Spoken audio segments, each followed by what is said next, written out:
An increment denotes an increase or an addition of something over time. An achievement, of course, is a recognition for what you've done. So an incremental achievement is recognizing a learner for doing something over a period of time, chaining together a series of events, and then providing a recognition or achievement for stringing together those events. Let me give you an example. I like to play Plants vs. Zombies. I think it's a really fun game. And every morning, and literally every morning, when I log in to Plants vs. Zombies, I get a little indication of how many times I've logged in over a 5-day period.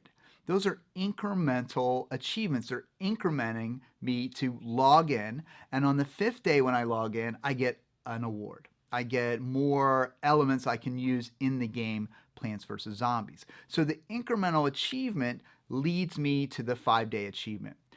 Incremental achievements are really good from a gamification perspective because they can do a number of things for the learner.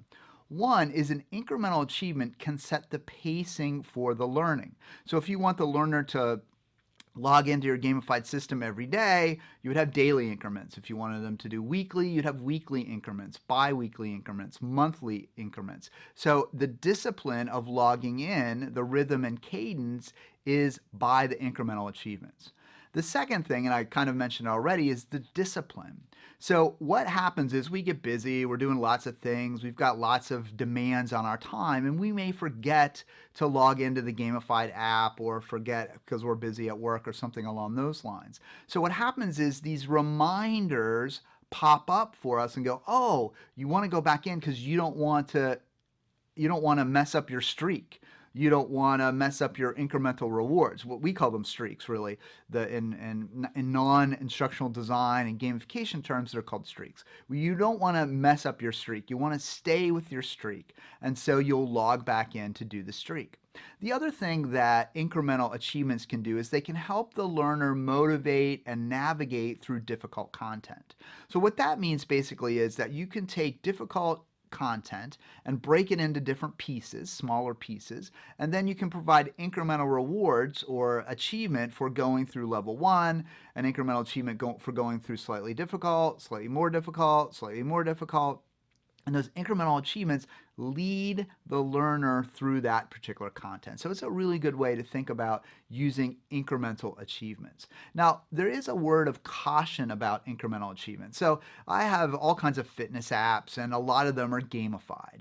And after a while, sometimes, I have the app that every day I have to record how many calories, or every day I have to do so many steps. And after a while, those can become onerous. You're like, do I have to record today? Do I have to do this again today? And you kind of lose focus a little bit. So as you're putting together these incremental achievements, you've got to make sure that they're not too onerous for the learner, that they don't feel like they're being manipulated, that they have to do these kind of things. So you want them, it's a balance, right? You want it to be attractive enough so that they'll come back and not lose their streak.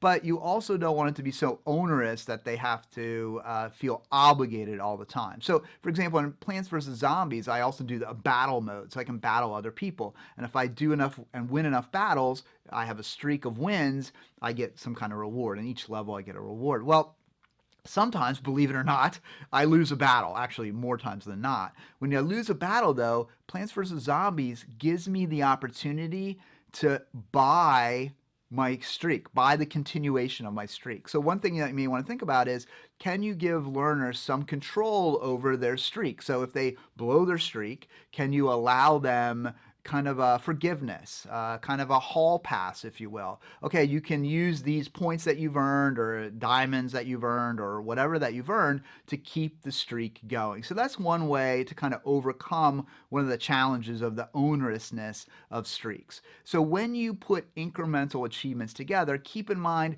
what your spacing is, because that's going to guide the learner through, how you're going to give reminders to the learner, because that's going to encourage them to be involved, and how you're going to use it to help them navigate and be motivated through the content. So incremental achievements can be a really powerful tool for helping to ensure that your learners stay on track.